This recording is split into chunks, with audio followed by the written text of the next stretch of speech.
as well. Hello, मेरा नाम राजेश है, मैं टोटल खबरें से हूँ। इधर विजय जी सामने, इधर इधर फ्रंट है, आपके बिल्कुल फ्रंट पे। एकदम बिल्कुल है। अच्छा, आपने जो है कि आपका जो है कि दिल्ली का जो है और सना आपका जो है कि पंजाब का जो है, क्या आपका एक्सपीरियंस रहा? थोड़ा उसके बारे में शेयर करिए शूटिंग के दौरान। क्योंकि विजय ने बताया कि दिल्ली में जो साग खाया इन्होंने ठंड में और आपने कौन से मौसम में वहाँ पे शूटिंग करी उसके बारे में थोड़ा की बिल्कुल जनवरी और मकई की रोटी इतना खाया कि मतलब मैं सब्जी के साथ नहीं खाती थी, मैं रोटी और मक्खन ही खा रही थी। एक पॉइंट के बाद ऐसा हो गया था कि बॉडी ने बोल दिया था बस बहन अब कुछ नहीं जाएगा पेट में।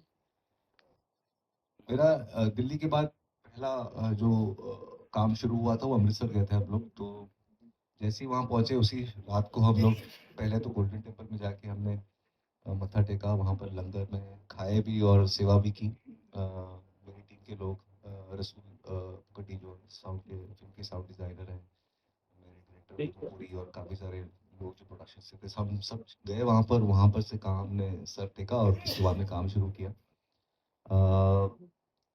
पहली बार पंजाब जाना हुआ, इतने साल से मैं काम कर रहा हूँ लेकिन कभी मौका मिला नहीं, तो पंजाब पहली बार देखना हुआ।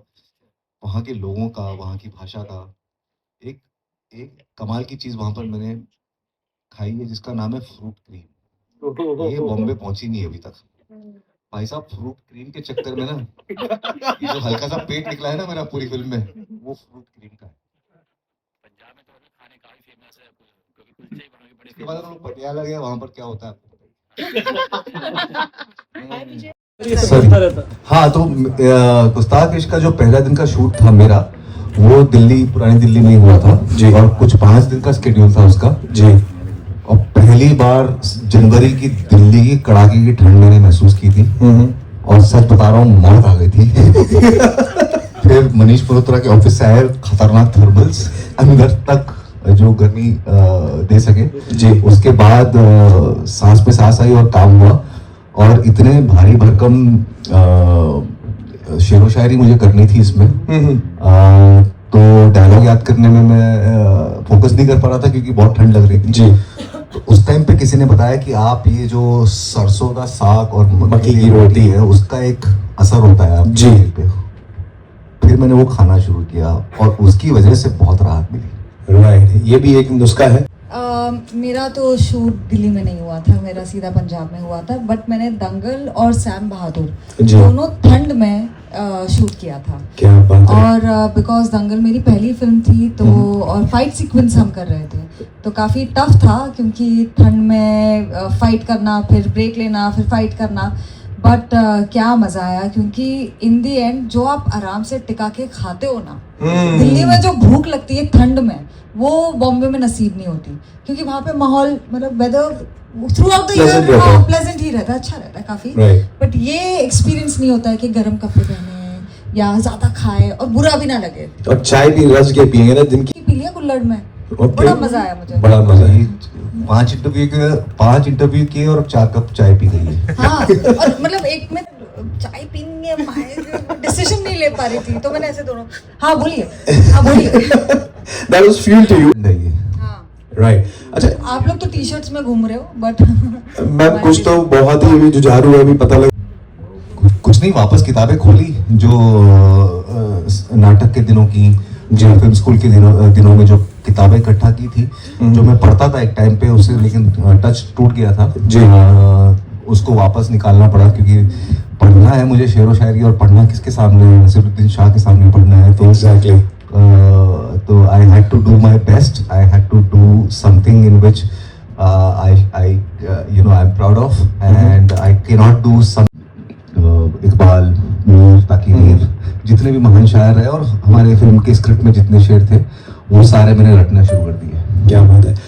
ये स्क्रिप्ट आई थी तब इसका नाम गुस्ताख इश्क नहीं था, उलझुलुल इश्क था। क्या बात है। जो हमारी फिल्म का गाना है जी, तो वो था, बट वो इतना उलझुलुल सा था नाम कि मेरे को उसको लगा कि गुस्ताख इश्क ज़्यादा रिलेटेबल है और बहुत ही जल्दी से समझ में आएगा। बट इतनी वो उलझुलुल इश्क सबको पसंद आया गाना और इतनी आसानी से चिपक भी गया है। सो ये कहानी है। कुछ पहले जैसा तो स्क्रिप्ट में लिखा हुआ था, कहानी में बेसिकली ये है कि प्यार ना बहुत आराम से होता है, शिद्दत से होता है, टिका के हो रहा है। और सिर्फ दो लोगों के बीच में नहीं है, दुनिया के साथ भी है। शेर व शायरी, पोएट्री, इनकी और नसीर जी की जो दोस्ती है उसमें भी बहुत बहुत प्यार है। तो वो जो दुनिया है वो है ही अलग, वो आज की दुनिया नहीं। लविंग तो अर्ज किया है इरशाद। जीस्त के पेच और खम, जीस्त मतलब जिंदगी, पेच और खम मतलब उतार चढ़ाव या टेढ़े मेढ़े रास्ते। जी, जीस्त के पेच और खम ये गम उफ कम नहीं होते। जीस्त के पेच और खम ये गम हाय कम नहीं होते। वो तो हो जाते हैं वो, हम नहीं। इंसान की जिंदगी से कोई तारुफ होता है जी, क्योंकि शेर वो बात बोलता है जो प्रोज नहीं कह सकता। राइट, वो बहुत बड़ी चीज को बहुत सरल तरीके से पहुंचा देता है, बहुत गहरी बात। I think even look wise and उन्होंने जो काम किया है वो सब इतना इटर्नल है। अंदर मधुबाला जी की फ़ोटो थी, वो आज भी ब्लैक एंड वाइट में है और एक रैंडम मोमेंट है, बट जब आप देखते हो उसमें इतनी लाइफ है जो मुझे नहीं लगता कि हम वैसे रेप्लिकेट भी कर पाएंगे। बहुत काम करता हूँ क्योंकि अगर एक तरीके का काम हो रहा है बाहर तो ज़रूरत है कि कुछ नया हो। जितना मैं ऑडियंस को समझता हूँ उनको भी राहत चाहिए होती है एक ही तरह की कहानियों से या मार धाड़ से या लैंग्वेज, स्ट्रॉन्ग लैंग्वेज या वायलेंस या जोल्टेड लवर या एंग्री लवर। उन सारे थीमेटिक्स जो हम एक्सप्लोर कर रहे हैं उनसे थोड़ा सा राहत चाहिए ही होगी। तो ज़रूरत मुझे लगती है कि इस दौर में है ऐसी फिल्म की, जैसे in the age of hate and cringe love needs a major comeback. बिल्कुल भी रिस्क नहीं लगा, क्योंकि अगर कहानी में आप इमोशनली कनेक्ट करते हो तो बिल्कुल भी मैटर नहीं करता वो आज के ज़माने के ऊपर है, पिछले ज़माने के ऊपर है या कभी के ऊपर भी है। वो एक चीज़ है कि पुरानी फिल्मों में एक रोमांस होता था जो था इंतज़ार का, जो अब नहीं है। क्योंकि अब आप इंस्टाग्राम में भी जाके फटफट से देख सकते हो। वो पहले अगर किसी को आप देखते थे इंतज़ार करना पड़ता था और विश करना पड़ता था कि काश वो वापस ये जगह पे ये समय पे आ जाए। तो वो इंतज़ार का जो मज़ा था ना वो मिस हम करते हैं। तो ये फिल्म के ज़रिए ऐसी बहुत सारी चीज़ें हैं जो हमें करने का मौका मिला, और कितने लकी हम कि ये टाइम पे एक ऐसी दुनिया में जाने का मौका मिला जहाँ पे हम एक पुराने किस्म का इश्क